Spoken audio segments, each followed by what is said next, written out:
Portanto, resta ainda um repouso, talvez na sua tradução está isso, descanso para o povo de Deus. Portanto, resta ainda um descanso para o povo de Deus. Feche seus olhos rapidamente onde você está. Deus Pai, nós lemos a Tua palavra, Senhor, e ela nos promete que ela nunca volta vazia, Pai. No coração que a Tua palavra toca, ela transforma, Senhor, ela vai na alma, vai na medula, Senhor, e ela muda os nossos pensamentos e as nossas atitudes, Pai. Eu te peço, Espírito Santo, trabalha, Senhor, nessa noite através da Sua palavra nos nossos corações, Deus. Que possamos, Senhor, te ouvir a Tua voz, Senhor, e não só ouvir a Sua voz, mas te obedecer de todo o nosso coração. É que eu te peço nessa noite, Senhor, em nome de Jesus, amém?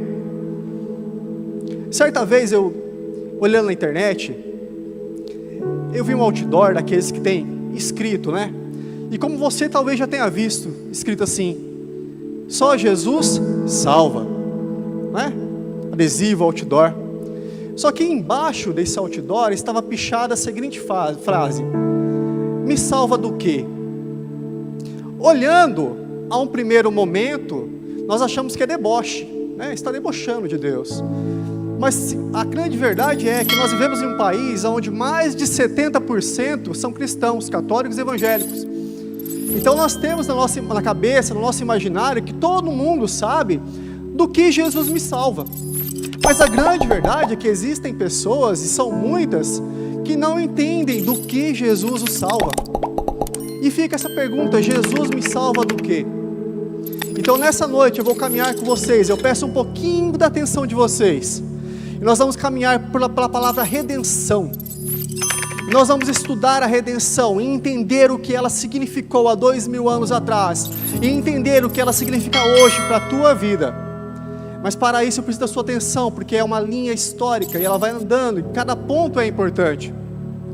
Nós lemos aqui Hebreus 4:8, onde o escritor de Hebreus está dizendo: olha, resta ainda um repouso para o povo de Deus. A palavra repouso aqui é Shabat. Os judeus têm o Shabat no sábado, eles guardam o sábado, né, o descanso. Mas para nós que somos evangélicos em Cristo Jesus, o descanso é algo totalmente diferente do que os judeus foram. E quando a palavra, o escritor de Hebreus sabe disso, ele vai dizer que resta ainda o descanso para o povo de Deus. Uma das coisas que ele está fazendo é apontando lá para trás, em Êxodo, Deuteronômio. E vocês conhecem bem a história, você sabe que o povo saiu escravo do Egito, né? Foi liberto por Moisés, Deus usou Moisés para libertar o povo, e a promessa era: vocês terão um descanso na terra prometida, não é verdade? E em Josué, no capítulo 1, 2 e 3, essa promessa foi cumprida. Essa promessa foi cumprida. A promessa da terra prometida foi dada àquelas 12 tribos, foi cumprida. Mas no Salmos 95, Davi vai falar para nós que ainda resta um repouso para o povo de Deus. E utilizando-se de Davi, o escritor de Hebreus vai falar a mesma coisa. Vamos ler Hebreus 4 novamente, do 7 para frente. E aqui o escritor de Hebreus, ele está citando Davi, no Salmo 95. E vai dizer assim, Hebreus 4, 7. Determina outra vez um certo dia, dizendo por Davi: muito tempo depois, como está dito, se hoje ouvirdes a sua voz, não endureçais o vosso coração, porque se Josué lhes houvesse dado repouso, não falaria depois disso de outras coisas. E depois vem o versículo que nós lemos, que é o 9, portanto, resta ainda um descanso para o povo de Deus. Ora, aqui se levanta uma grande questão para nós respondermos essa noite. Davi tinha conhecimento melhor do que a gente da promessa que foi cumprida em Josué. Davi sabia que aquela promessa da terra prometida do descanso foi cumprida, mas ele cita novamente no Salmo 95. Se a promessa foi cumprida, qual é esse descanso que Davi cita para mim e para você nessa noite como um porvir? Qual é esse repouso que você, crente em Cristo Jesus, no porvir terá? Se Davi cita quase 1000 anos depois da promessa ser cumprida, Davi escreveu como se a promessa ainda não tivesse sido cumprida. Portanto, resta ainda um descanso para o povo de Deus. E eu quero trabalhar com os irmãos nessa noite assim, 3 pontos, rapidinho. Fala assim comigo, 3 pontos. Os irmãos estão acostumados, é sempre 3 pontos, né? E o primeiro ponto é a importância da cruz de Cristo para a entrada nesse descanso. Porque se você parar para pensar, nós somos a religião da cruz.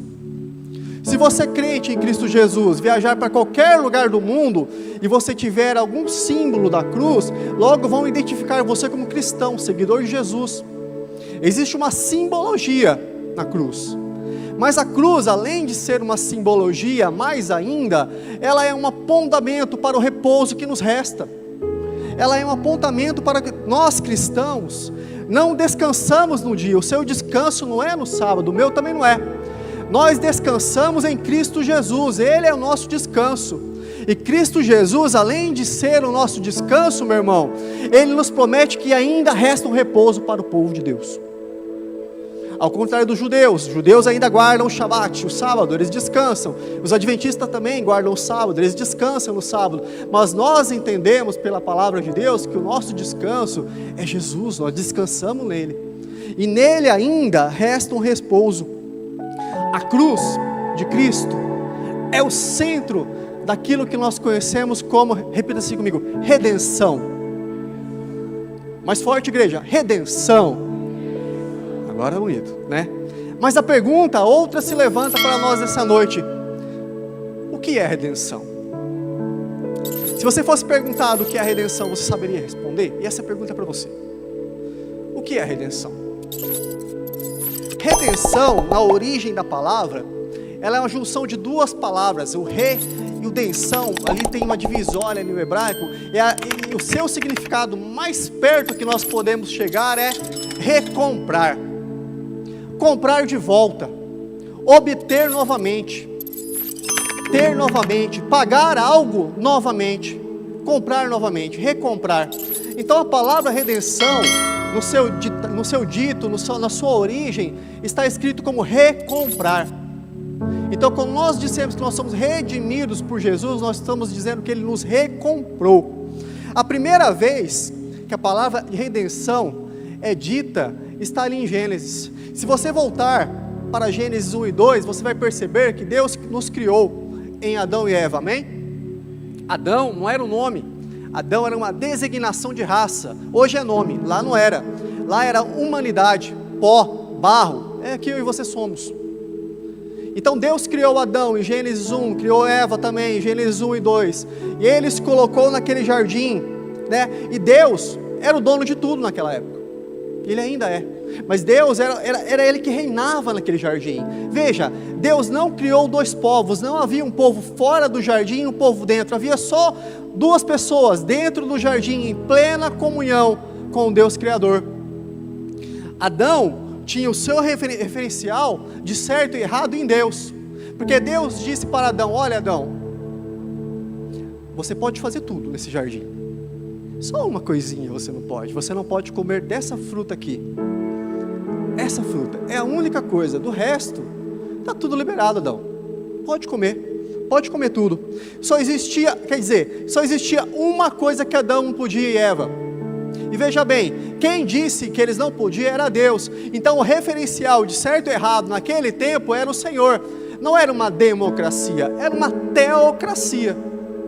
Deus falava, o homem fazia. Deus liberava, o homem podia. Era Deus que governava Adão e Eva naqueles primeiros dias, no jardim, em Gênesis 1 e 2. Era Deus, eles podiam tudo. Adão tem em Deus um referencial de certo e errado. Certo e errado era o que Deus falava. E assim, se não tivesse sido o pecado original, devia ser hoje. Era o que Deus queria. Mas o pecado entra em Gênesis 3, você conhece a história, né? Em Gênesis 3, Satanás chega para Eva, eu vou aqui parafrasear, né? Ele chega para Eva, Satanás, personificado em uma serpente, ele diz: Eva, olha, o que Deus falou para você? E Eva diz: olha, Deus falou que a gente pode tudo, mas não pode daquela árvore, porque se a gente comer, a gente vai morrer. E o conceito de morte aqui era estranho, porque não existia morte. A morte veio depois do pecado. Então Eva, seduzida pelo engano da serpente, a mentira de Satanás, Satanás propõe para Eva: olha, certamente se você comer, você não morre. O que Satanás está propondo para Eva em entrelinhas? Rompa com Deus. Seja a governadora da sua vida. Rompa essa ligação que você tem com Deus. Se o certo e o errado é Deus que está falando para você, passe a ser você o seu certo e o errado. Se Deus está dizendo para você, passe a ser você, Adão e Eva, o seu Deus. E essa é a mentira que ele disse para Eva, que ele disse para Adão, que ele nos diz até hoje, sabia? Felicidade, meu irmão, felicidade é o que o teu coração quer. O que importa é você ser feliz. Olha, e quando Satanás diz isso no seu ouvido, ele está mentindo para você. Meu irmão, você pode tudo. Faça aquilo que você quiser nessa vida. Jesus te aprisiona. Em mim, na liberdade que esse mundo te propõe, você tem todas as coisas. E essa é a mentira que ele propõe para Eva, e ele continua propondo para a tua vida, e para a tua família, e para nós até nos dias de hoje, meu irmão, que você sem Deus pode ser feliz, que você sem Deus no seu casamento, na sua vida, vai ter prosperidade e sucesso, que você sem Deus pode viver. Ele continua dizendo essa mentira, que o seu casamento que talvez esteja em crise, sem Deus ele vai se resolver, que a tua vida financeira, na sua sorte, você pode resolver. Não é à toa que nós hoje somos o país que mais aposta online no mundo. Nós estamos em primeiro, nos tigrinhos da vida, nas bets da vida, nas apostas online, somos o primeiro. O que é isso? É o homem dizendo: eu posso resolver a minha vida financeira sem o meu trabalho, e Deus diz lá em Gênesis 1 e 2, que nós deveríamos trabalhar, meu irmão. Antes da queda, Deus já havia colocado o trabalho, mas constantemente o homem tenta resolver as coisas sem Deus na equação. E não se engane, o caminho de Jesus é estreito, sempre foi, mas o além da recompensa é muito maior. A porta é estreita, vai ser sempre, meu irmão, mas a porta, quando você passar por ela, a alegria vai ser eterna. Nesse mundo, o que Deus fala para nós? Jesus, tereis o quê? Aflições. Jesus nunca te prometeu uma bonança. Ele disse que Ele estaria com você. Essa é a promessa.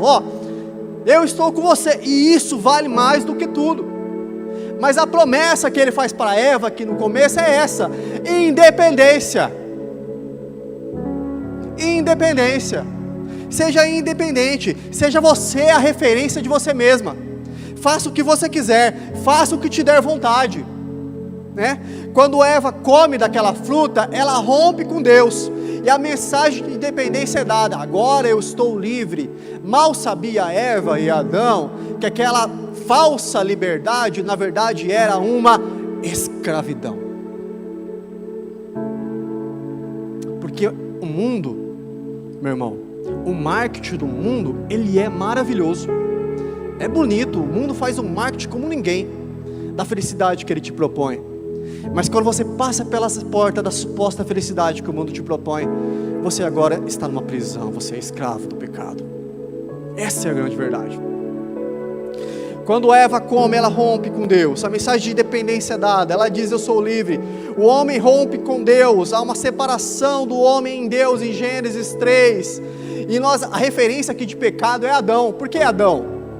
Se Eva comeu primeiro. Veja, quando Deus diz: dessa fruta não comerás, Eva nem tinha sido criada ainda. Adão, ele falou para Adão em Gênesis 2, você pode ler. Então quem era o responsável por cuidar disso tudo era Adão. Tanto que em Romanos 5, Paulo vai falar: por meio de um homem o pecado entrou no mundo. Então é Adão. Pecado de Adão nós falamos. Mas é certo que quando eles dois comem, há uma rompidão. Eles rompem com Deus. E quando eles rompem com Deus, a independência é dada. O cordão que liga o homem a Deus é cortado ao meio. Ali resta algumas opções para Deus. Deus tem duas opções. Deus pode deixar o homem perdido nele mesmo, ou Deus pode resgatá-lo. Duas opções. Deus pode deixar o homem perdido, ou Deus pode ir e buscar de novo ele, aquele que se perdeu. Deus pode deixar o homem à sua maneira, como os ímpios vivem hoje, ou Deus pode resgatar ele. Agora, por causa do pecado, o homem tem um novo dono. Agora pertence a Satanás. Entenda, antes de Gênesis 3, o homem pertence a Deus. Depois de Gênesis 3, ele pertence agora a Satanás. 1 de João 3, por favor, versículo 8. 1 de João 3, 8. Leia comigo assim, ó. Quem comete pecado é do... Então o homem tem um novo dono, em Gênesis 3. Tem um novo dono aqui. Por causa do pecado, da independência, agora o homem não pertence mais a Deus. Agora ele tem um novo dono, porque o salário do pecado é a morte. É Satanás é o novo dono. Quem comete o pecado é do diabo. Pedro vai falar que aquele que comete pecado, escravo é, na 1 de Pedro. Então agora, Satanás, como dono, o novo dono do homem, era necessário Deus vir e resgatar, comprar o homem de volta. O nome disso, redenção. É Deus vindo e comprando o homem de volta. Na redenção, Deus é o comprador, nós somos o objeto da compra, e Satanás é o proprietário. É bem isso. Deus é quem compra, nós somos o objeto, e Satanás é o proprietário. Na redenção, Lucas 19, versículo 10, por favor. Vai falar assim para nós. Lucas 19, 10. Porque o Filho do Homem veio buscar e salvar o que havia... Jesus veio buscar e salvar aquele que havia se perdido. Na redenção, é preciso uma recompra. A pergunta é, mas qual é o preço dessa compra? Qual é o preço dessa compra? O preço é o sangue do Filho de Deus, meu irmão. Esse é o preço. Por isso, Ele é o Redentor em Jesus Cristo, porque Ele é o comprador, através do seu sangue. A ofensa, meu irmão, era infinita, porque o homem em Adão e Eva não ofendeu pessoas. O homem em Adão e Eva ofendeu ao Deus Criador de todas as coisas, o Deus eterno. Por isso, não era uma ofensa qualquer, era uma ofensa infinita. Era uma ofensa infinita. E o preço, portanto, tinha que ser um preço de uma pessoa infinita, pelo pecado. Porque o Filho do Homem veio para buscar e salvar o que havia perdido. Existiu um santo católico, padre católico, do século XIV, Anselmo, e ele dizia assim: uma ofensa feita a um soberano não pode ser reparada por qualquer um. É lógico que é bem assim na época dele, na época de reis e donos de terras, essas coisas, mas uma ofensa feita a um rei não pode ser reparada a qualquer um. Portanto, meus irmãos, existiam 3 saídas para o rompimento que houve aqui no Éden, de Adão e Eva. 3 saídas. A primeira é o perdão simples. Deus podia virar e perdoar, mas isso Ele não pode fazer, porque a sua palavra diz que Ele é justo, justiça perfeita, e se Ele perdoasse por Ele mesmo, perdão sem nada, Ele estaria indo contra a sua palavra, e isso Ele não faz. Deus é justo e justiça. A segunda opção que poderia ser feita aqui era a punição eterna, né? Vocês pecaram, vocês romperam comigo, punição eterna para vocês, né? Mas Deus também não queria isso. A terceira opção era Deus optar por um perdão, mas por um pagamento pela dívida feita por Adão e Eva. Deus perdoa, mas um pagamento precisa ser feito.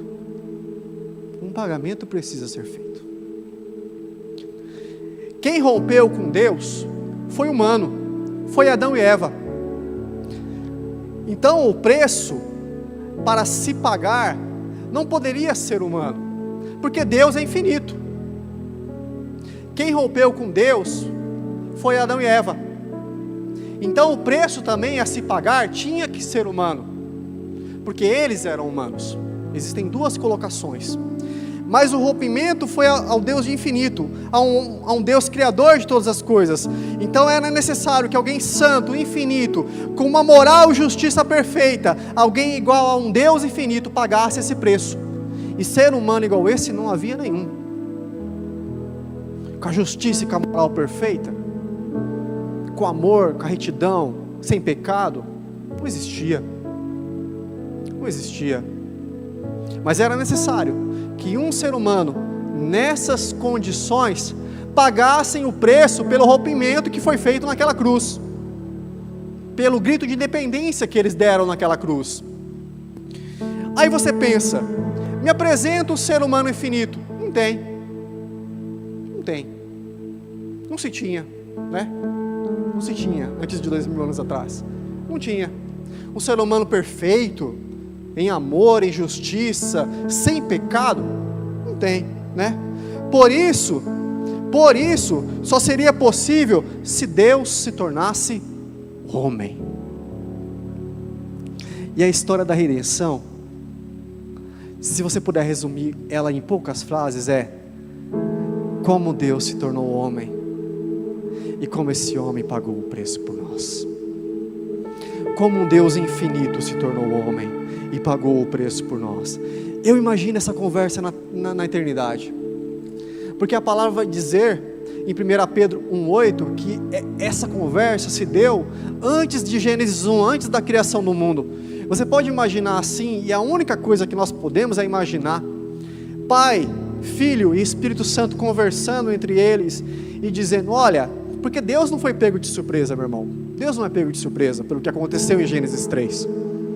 Mas você pode imaginar na sua mente assim, eles conversando, olha, o homem pecou, né? O homem rompeu com nós, e agora nós precisamos fazer alguma coisa para resgatá-lo. E o preço que tem que ser pago, ao mesmo tempo é um preço de sangue, um preço humano, mas precisa ser um preço infinito, precisa ser o preço de um Deus divino. E você pode imaginar assim, Jesus Cristo levantando e dizendo, eu vou pagar esse preço, eu vou descer. 1 de Pedro 1,18, por favor, Rodrigo. 1 de Pedro 1,18 vai nos dizer assim, sabendo que não foi por coisas corruptíveis, como prata ou ouro, que foste comprar, foste resgatados da vossa maneira vã de viver, que por tradição recebeste dos vossos pais, mas com precioso sangue de Cristo, como de um cordeiro imaculado e incontaminado, o qual na verdade em outro tempo foi conhecido antes da fundação do mundo, mas manifesto nesses últimos tempos por amor de vós. Antes de haver luz, já havia cruz.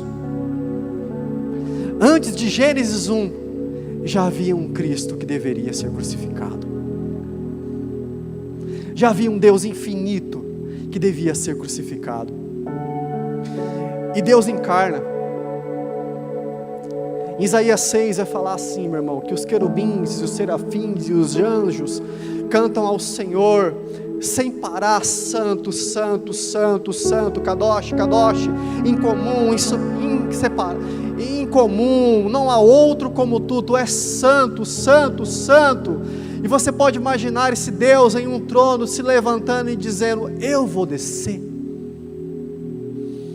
eu vou descer, eu vou descer até a terra, e vou encarnar na barriga de uma mulher, eu vou descer.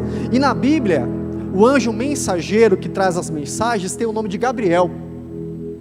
Ele que levou a mensagem a Daniel, ele que levou a mensagem que João Batista ia nascer, E ele que em Lucas 1 diz para Maria que ela terá um filho. E Maria, na sua dúvida que todo mundo teria, responde, né? Como eu posso ter um filho se eu ainda sou moça? Isso quer dizer, ela dizia, eu sou virgem ainda, não sou casada.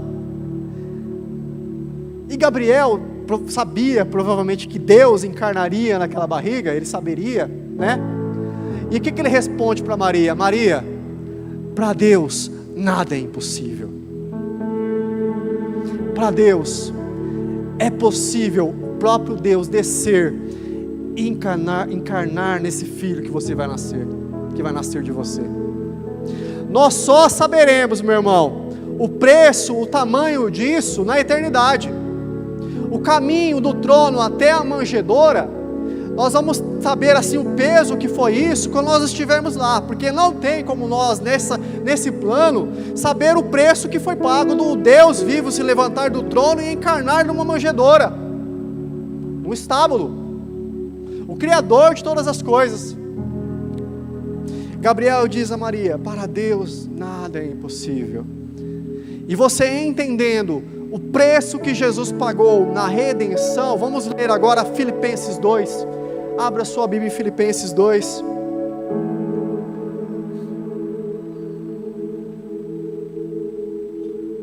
um homem 100% Deus, mas 100% humano como você. Filipenses 2, versículo 5 vai dizer assim, de sorte que haja em vós o mesmo sentimento que houve também em Cristo Jesus, que sendo em forma de Deus, não teve por usurpação ser igual a Deus, mas esvaziou-se de si mesmo, tomando a forma de servo, fazendo-se semelhante aos homens, e achado na forma de homem, humilhou-se a si mesmo, sendo obediente até a morte, e morte de cruz. Por isso também Deus o exaltou soberanamente, e lhe deu um nome que é sobre todo nome, para que ao nome de Jesus se dobre todo o joelho, dos céus e da terra, os que estão na terra e debaixo da terra, e toda língua confesse que Jesus Cristo é o Senhor, meu irmão, para a glória de Deus Pai. Esse é o preço da redenção.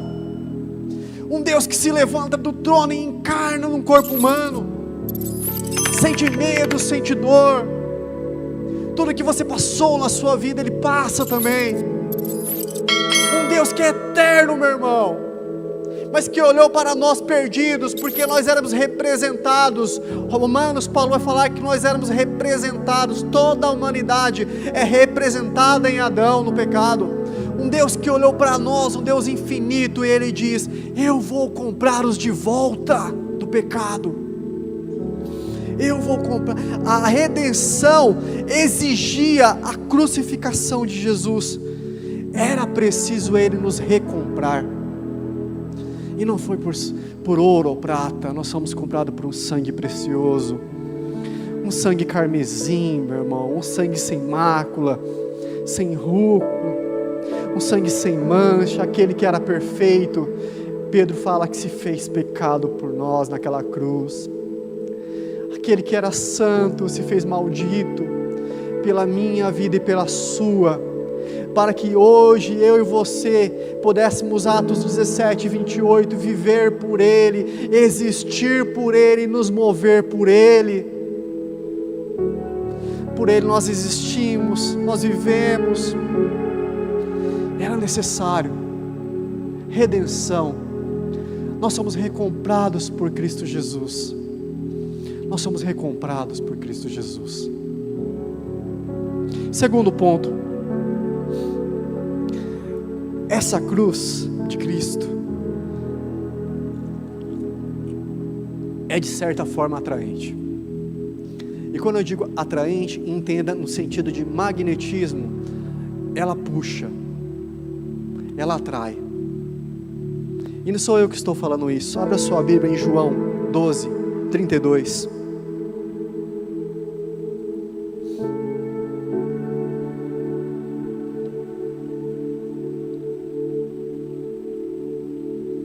João 12:32. Jesus diz, nosso mestre: e eu, quando for levantado da terra, ou seja, quando eu subir naquela cruz, todos eu atrairei a mim. A cruz, ela tem um poder de atrair o ser humano. E eu, quando for crucificado, todos atrairei a mim. Eu pergunto para os irmãos: o que tem de atraente em um homem de 33 anos, completamente ferido, seminu, com uma coroa de espinhos, pregado pés e mãos numa cruz? O que isso tem de atraente?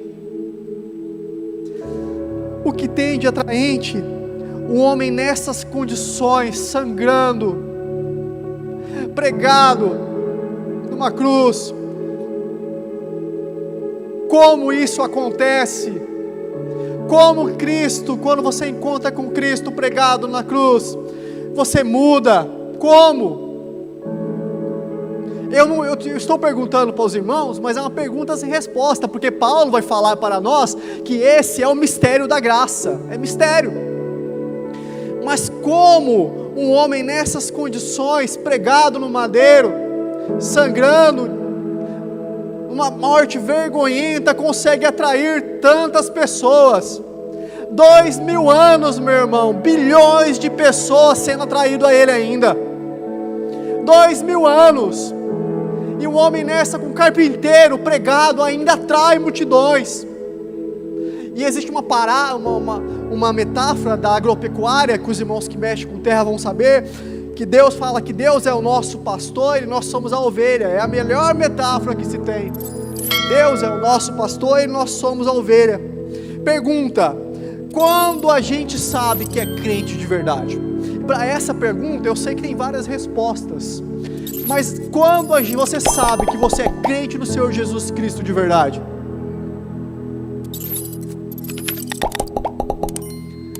Quando a ovelha não consegue ficar longe do pastor. Quando a ovelha não consegue ficar longe do pastor. Quando você, domingo após domingo, culto após culto, você vem à casa do Senhor ouvir ao Senhor.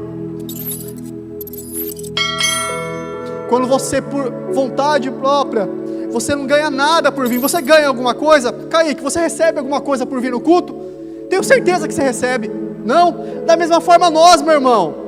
Nós não recebemos nada físico por vir no culto, mas domingo após domingo, culto após culto, nós viemos aqui adorar a esse Deus. O crente, ele não consegue ficar longe do Senhor Jesus Cristo. Você que foi atraído, você é obrigado a vir para a igreja, meu irmão? Você é obrigado a vir à casa do Senhor? Não, você não é obrigado. Você poderia estar muito bem lá na sua casa, comendo uma pizza, um churrasco essa hora da noite, mas você decidiu vir, porque Cristo te atraiu a Ele. Você foi atraído pela cruz. Ninguém te obriga a vir falar com o Senhor. Ninguém te obriga a vir, culto após culto, feliz ou triste, sofrendo ou em amplas condições, você tem vindo aqui, ver o Cristo crucificado e ouvir dele. A cruz é atraente, é o mistério da graça, meu irmão. 2000 anos atraindo pessoas, pecadores. Se você vai para uma festa, você fica feliz, você se alegra. Se você vai no velório, você fica triste. Mas quando você encontra o Cristo crucificado, a única saída que você tem é se ajoelhar e se arrepender dos seus pecados. Quando você tem um encontro com esse Cristo crucificado, meu irmão, a sua vida não é mais a mesma. Quantos estão aqui que largaram vícios quando Cristo te encontrou? Quantos aqui fumavam, bebiam? E quando você teve um encontro com Jesus, você foi transformado. Ninguém te obrigou a parar com o vício, com a bebida, com o cigarro, com as drogas. Ninguém te obrigou. Você simplesmente não quis mais. É verdade ou não é? Porque esse é o efeito que nós temos quando nós nos encontramos com Cristo crucificado no madeiro. É impossível continuar inertes, meu irmão, parados. É impossível você ver Jesus na cruz e continuar a mesma pessoa.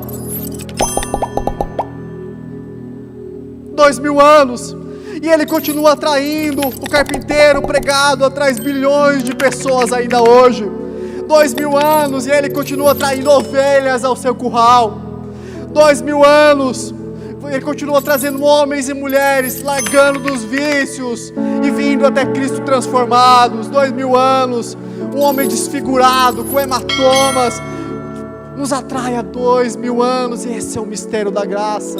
É isso que faz uma mulher e um homem missionário se levantar e dizer: eu vou para tal país, e eles recebem o aviso: se você for para lá, missionário, 90% de chance de você morrer, porque aquele país não aceita a palavra de Jesus, e eles dizem sorrindo: eu vou para a glória de Deus. É isso, é o Cristo crucificado que atrai homens e mulheres. Existe, meu irmão, uma propriedade magnética na graça que atrai. Ele continua atraindo homens e mulheres. Domingo após domingo, noite após noite, você vem para aprender dele, você vem para ouvir sobre ele, você vem para viver com ele, para ter uma vida com ele. Domingo após domingo. Na cruz de Jesus existe uma propriedade espiritualmente magnética, e essa propriedade atrai pecadores para o arrependimento. Na cruz de Cristo existe uma atração naquele Cristo crucificado, que liberta as pessoas e transforma ele em uma nova mulher e um novo homem.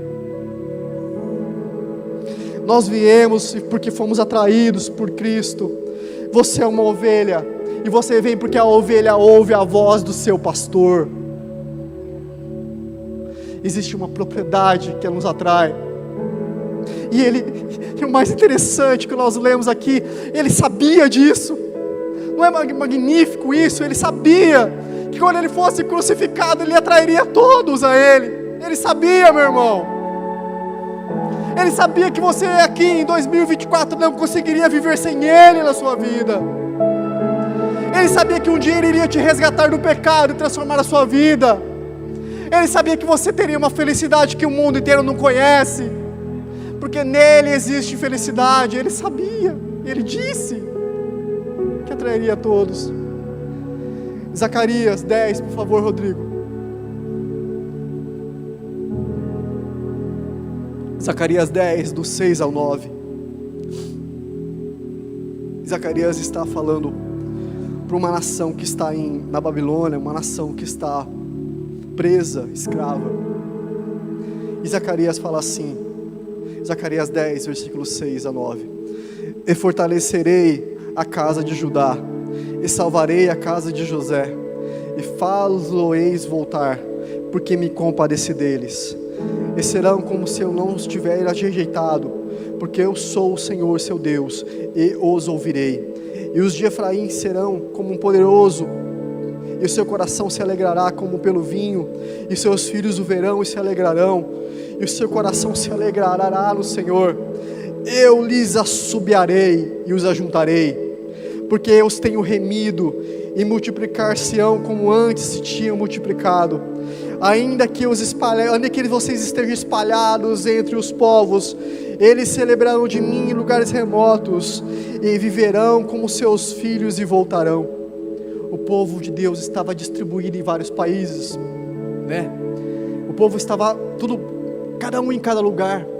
E como Deus diz que vai chamar o seu povo? Versículo 8 novamente, Rodrigo. Olha que magnífico isso. Eu lhes assobiarei, e eles virão até mim. O bom pastor vai assoviar, e as ovelhas perdidas virão até mim. Quem é ovelha entende isso. Se Deus assopra, nós viemos, nós vamos. Você que está aí na sua casa, se Deus assoprar nessa noite no teu coração, tem um banco aqui na igreja com o teu nome. Se Deus assoprar, você vem para a casa do Senhor novamente. Tem os enfermos, tem aqueles que viajam, mas você que está em são perfeitamente, se Deus assoviar nessa noite na sua casa, você vem para a igreja novamente, e para de assistir o culto pela televisão, e vem assistir aqui, em comunhão com os teus irmãos. Quando o bom pastor assovia, meu irmão, não há como ficar indiferente. Quando o bom pastor, se Deus assobiar, se Deus falar, a gente vem. Você pode estar quebrado, você pode estar moído, mas se Ele falar, se Ele assoviar no seu coração, não importa como você está, você vem para Ele. Nós somos ovelhas, e se o pastor assovia, nós viemos, nosso coração de ovelha é atraído a Ele. 2000 anos, bilhões de pessoas nesse mundo, mártires que morreram pelo nome de Cristo Jesus, pessoas boas, pessoas sãs, pessoas enfermas, em todos os lugares desse mundo, meu irmão, em países como o Brasil, onde o cristianismo é liberado, em países como a China, a Coreia, que se pegar é morto, em todos os lugares, quando Deus assovia, a ovelha vem. Não importa a perseguição, não importa o sofrimento que você esteja no teu coração nessa noite, você pode estar aí sentado moído pela vida, e a vida talvez tenha te batido mais do que deveria. Se o bom pastor assoviar nessa noite, ovelhinha, você vem para Cristo, você volta, ovelha perdida. Essa é a propriedade da redenção do Cristo crucificado. Quando Ele assovia, quem é a ovelha vem e ouve a voz do bom pastor.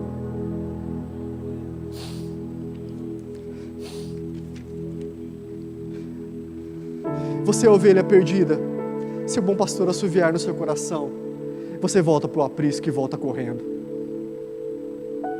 Terceiro ponto e último: sem o foco em Cristo, a igreja perde o seu significado. Nós somos o povo do Cristo crucificado. Quando Paulo fala, pregamos a Cristo e esse crucificado, ressurreto sim, na sua vitória. Hebreus 12, versículo 2, por favor, Rodrigo.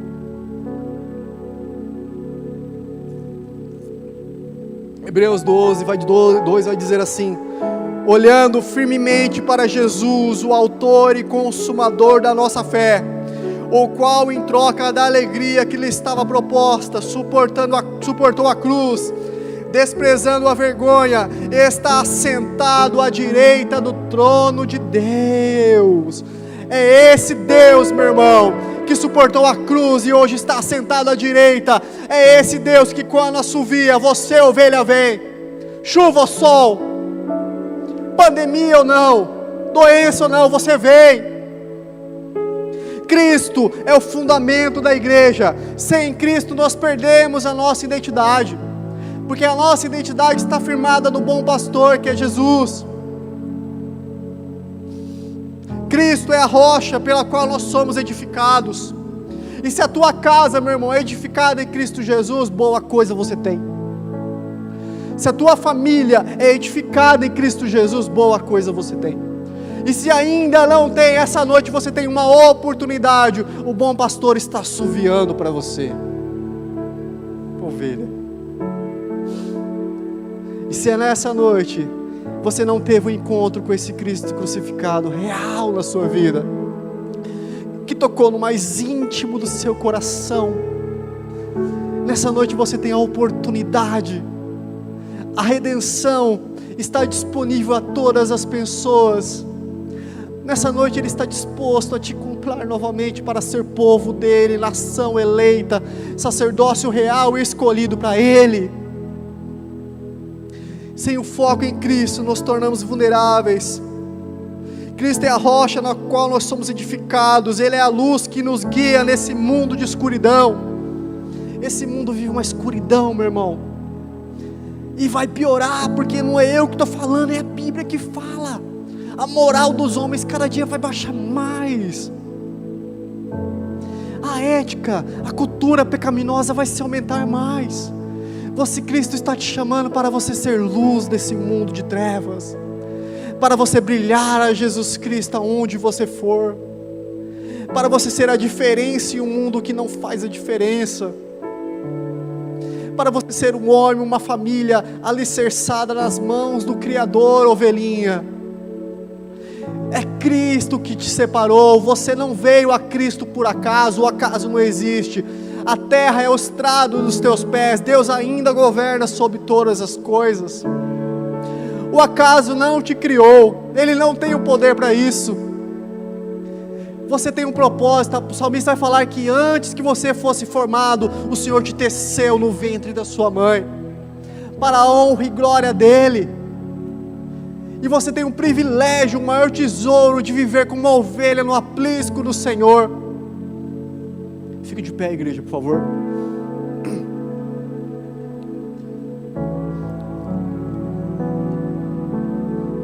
Louvor. Feche seus olhos, por favor.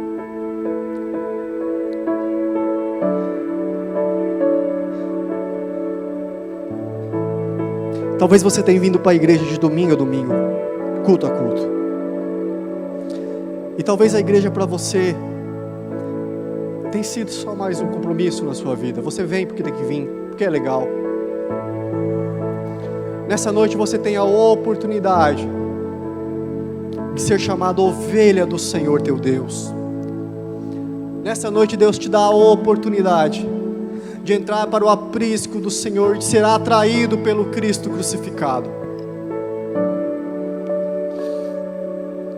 Se você se sente de alguma forma distanciado de Cristo, se você se sente de alguma forma tirado do seu lugar, eu não consigo me encaixar, sabe? Eu tento as coisas, eu faço, mas eu não me encaixo.